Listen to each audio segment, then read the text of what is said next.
2 हफ्तों में युद्ध विराम के आसार लगाए जा रहे हैं। हमास ने जो कंडीशन रखी है उसके तहत इजराइल को हर्जाना भुगतना पड़ेगा।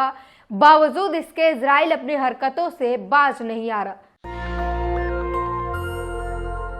नमस्कार, मैं ब्यूटी गिरी और आप देख रहे हैं नेशनल दस्तक। जी हाँ, हमास ने शर्तें रखी हैं इजराइल के सामने। युद्ध विराम से पहले उसको हर्जाना भुगतना पड़ेगा, उसे पैसे देने पड़ेंगे, उसे तमाम उन इमारतों को फिर से बनवाना पड़ेगा, उन तमाम लोगों को फिर से उनके घर में वापस शांतिपूर्ण रूप से वापसी करवानी पड़ेगी। इसकी गारंटी इजराइल को देनी पड़ेगी। बावजूद इसके इजराइल अभी भी हमले कर रहा है और उसे पता नहीं है कि वो खुद अपना कब्र अपने ही हाथों से खोद रहा है। क्योंकि अगर जिस तरीके से हमास ने शर्तें रखी हैं और इजराइल को मानना पड़ेगा, क्योंकि हमास ने पहले ही कहा था कि शर्तों पर बिना शर्त आपको इन सारे शर्तों को मानना पड़ेगा। बगैर इन शर्तों की कोई बातचीत ही नहीं होगी, शांति वार्ता की, युद्ध विराम की। जिसके बाद जो है इजराइल की तरफ से बार बार ऐसा दबाव आ रहा था। इजराइल को जरूरत थी युद्ध विराम की, क्योंकि वो लड़ने में सक्षम नहीं था।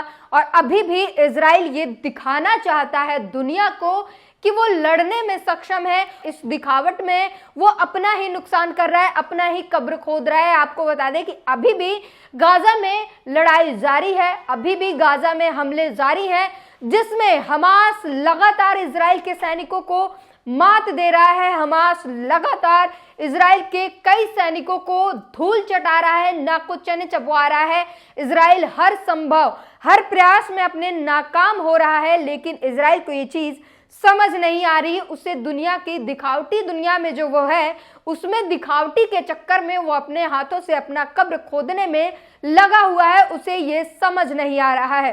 हाल ही में झड़प हुई है और उस झड़प में भारी मात्रा में इजराइल को फिर से नुकसान हुआ है। 300 से ज्यादा है उसके सैनिक मारे गए हैं हमास के द्वारा। इस 24 घंटे के अंदर जो झड़प हुई है उसमें 300 से ज्यादा सैनिक मारे गए हैं। हमास ने उनके सैनिकों को मौत के घाट उतारा है। बावजूद इसके इजराइल अभी भी गाहे बगाहे कभी न कभी बयान देते रहता है। नेतन्याहू कह रहे हैं कि उन्हें युद्ध विराम की जरूरत नहीं है, लेकिन अंदर से लोगों के सामने गिड़गिड़ा रहे हैं कि युद्ध विराम करवा दो, हम लड़ने की क्षमता नहीं है। ये डबल स्टैंडर्ड वाली जो चीज है वो सामने निकल कर आ रही है इजराइल की और इजराइल के प्रधानमंत्री बेंजामिन नेतन्याहू की। उन्हें सत्ता बचाने के लिए युद्ध लड़ना पड़ा, युद्ध में झोंक दिया पूरे देश को। उसके बाद अब लड़ नहीं पा रहे हैं, तो अंदरूनी तरीके से हम आपको बार बार बता रहे हैं, युद्ध विराम कराने की बात कर रहे हैं और सामने आके कहते हैं कि हमें तो युद्ध लड़ना है, हमें हमास के लड़ाकों को खत्म करना है, जिसमें वो पूरी तरीके से विफल हो गए हैं। ये साफ दिखाई दे रहा है किस तरीके से घात लगाकर इजराइल के सैनिकों को हमास के लड़ाके ठिकाने लगा रहे हैं। उसके सबूत जो है वो सोशल मीडिया पर लगातार आ रहे हैं। वहीं जिस तरीके से वहां पर गाजा में नरसंहार हुआ है, जिन बच्चों को मारे गए हैं, अब अल जजीरा ने उन बच्चों की लिस्ट जारी की है और उस लिस्ट की इतनी लंबी है वो लिस्ट कि आप देखते देखते नाम पढ़ते पढ़ते थक जाएंगे। आपको बता दें 11,500 ऐसे बच्चे हैं जिनके नाम निकाले गए हैं, उनके पता निकाल लिया गया है और उन नामों को जारी कर दिया गया है वेबसाइट पर अल जजीरा के। और बताया गया है जो बच्चे मारे गए हैं उनमें से 11,500 बच्चे, उनका नाम जो है वेबसाइट पर डाल दिया गया है। सोचिए 11,500 बच्चों का पता जिनका नाम मिल गया है। कुछ ऐसे भी बच्चे होंगे जो मलबे में दबे रह गए होंगे, किसी का अता पता नहीं है। कितनी भारी मात्रा में फिलिस्तीन को नुकसान हुआ है हमास के लड़ाकों के आड़ में। इजराइल के प्रधानमंत्री ने, इजराइल के सैनिकों ने वहां के मासूम फिलिस्तीनियों पर, वहां के निर्दोष फिलिस्तीनियों पर, उनका भविष्य, जो देश के भविष्य युवा होते हैं, बच्चे होते हैं, उस भविष्य पर हमला किया है। और उनमें से 11,500 के नाम लिस्ट जो है वो जारी किया है अल जजीरा ने। मोहम्मद जुबैर ने लिखा है सोशल मीडिया प्लेटफॉर्म एक्स पर, उन्होंने इसी वेबसाइट की लिंक शेयर करते हुए उन्होंने लिखा है, यहाँ उन नामों की सूची दी गई है जिन्हें अल जजीरा ने गाजा पर इजराइल के जारी युद्ध के दौरान मारे गए 11,500 से अधिक मासूम फिलिस्तीनी बच्चों को जानते हैं, उन सभी बच्चों को। और उसके नीचे उसकी वेबसाइट दी गई है, नो देयर नेम्स 10,000 फिलिस्तीनी children killed in Israel attack on Gaza.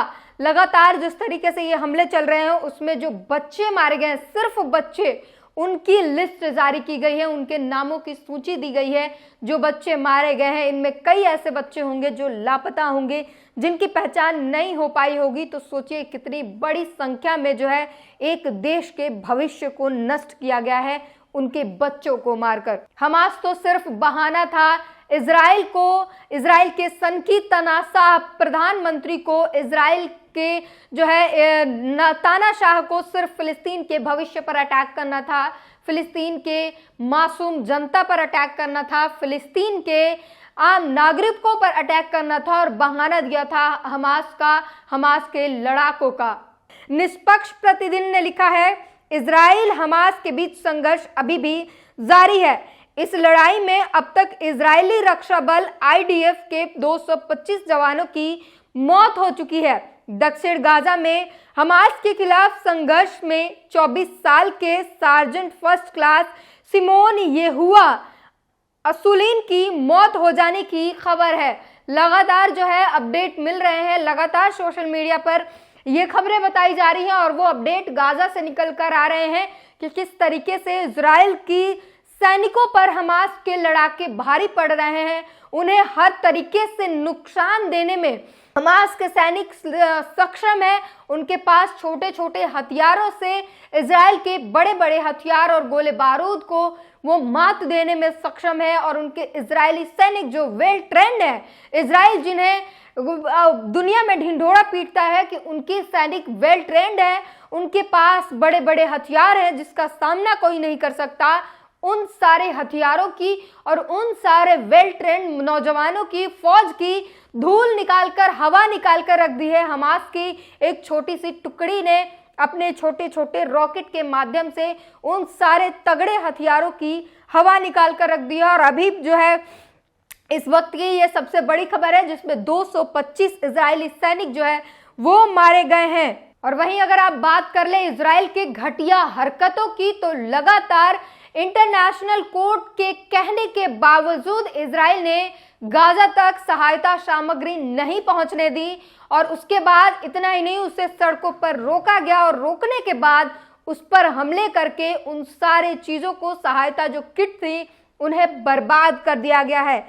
Sadaf Afreen ने लिखा है, UN ने जिस ट्रक में गाजा के पीड़ित बच्चे, महिलाएं, नौजवान, बुजुर्गों के लिए ह्यूमैनिटेरियन एड भेजा था, उस ट्रक को भी इजराइल ने बमबारी कर नष्ट कर दिया गया है। इजराइल का आतंक जारी है, इस आतंक को रोकने वाला कोई नहीं है। बेहद दुख के साथ ये कह रही है कि इजराइल का जंग अभी भी जारी है। इंटरनेशनल कोर्ट ऑफ जस्टिस के कहने के बावजूद इजराइल ने पहले तो उन ट्रकों को रोका, उन ह्यूमैनिटेरियन एड को जाने से रोका, और अब जब उससे नहीं बन पाया तो उन सारे ट्रकों पर बमबारी करके उसे ही नष्ट कर देने का काम किया है, और जिसके लिए नाराजगी जताई जा रही है। वहीं ईरान ने कहा है कि इजराइल चाहे जितनी भी घटिया हरकतें कर ले, हम सहायता भेजना नहीं रोकेंगे।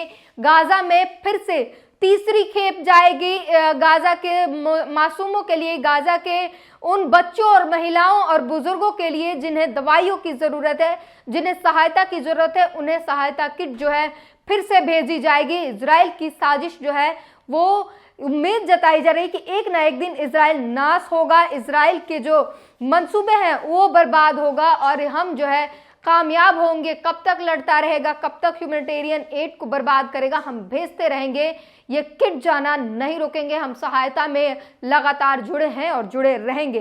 इस पूरी बातचीत पर अपनी प्रतिक्रिया जरूर दीजिए। नेशनल दस्तक की आपसे गुजारिश है कि अगर इसको बचाना चाहते हैं तो नेशनल दस्तक को सब्सक्राइब करने के लिए रेड कलर के सब्सक्राइब बटन को दबाएं, फिर बेल आइकन की घंटी दबाएं।